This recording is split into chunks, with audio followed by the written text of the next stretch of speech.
37 anni dopo Giovanni Paolo II, un papa potrebbe tornare a visitare la città di Padova. La rivelazione inaspettata, ma da tempo sperata, è arrivata durante il commento della messa domenicale da San Pietro. Parlando delle future visite papali, oltre a quella già ufficializzata a Napoli il prossimo 21 giugno, si è fatto il nome della città del Santo, una notizia che ha riempito di gioia i padovani. Una visita del Papa è sempre ben accetta. Cosa mostrerebbe al Papa di Padova?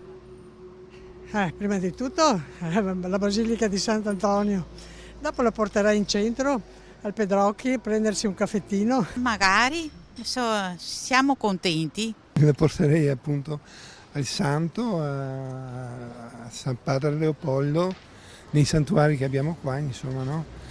E anche all'università lo porterei. Tra le visite che il Papa potrebbe fare in città, quasi sicuramente ci sarà il carcere, vista la grande amicizia tra il Santo Padre e il cappellano dei due palazzi, Don Marco Pozza. Ho letto nelle bacheche, sono ben contenta perché è giusto anche che venga, visto che siamo qua anche in una città particolare con il Santo, e sono contenta che venga a Padova. Io sono contento se ci sarò io nel 2020. Se viene a Padova siamo contenti, questo è l'unico commento della diocesi. Proprio lo scorso 23 marzo il vescovo Claudio aveva incontrato il pontefice in Vaticano insieme agli studenti del collegio Barbarigo e aveva rinnovato l'invito in città, un invito che evidentemente non ha lasciato indifferente Papa Francesco, da sempre molto devoto a Sant'Antonio. Papa Francesco pare voglia venire a Padova nel 2020, è contento di questa scelta? Sì, molto contento, così conosce anche la Basilica del Santo. Lei lo andrà a vedere se viene a Padova? Senz'altro,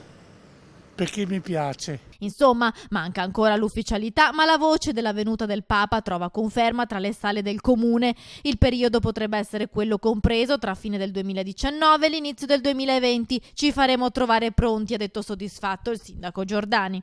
Padova se lo merita, è tanto che tutti ci davamo da fare, vescovo compreso, Don Claudio compreso, per cui siamo molto contenti.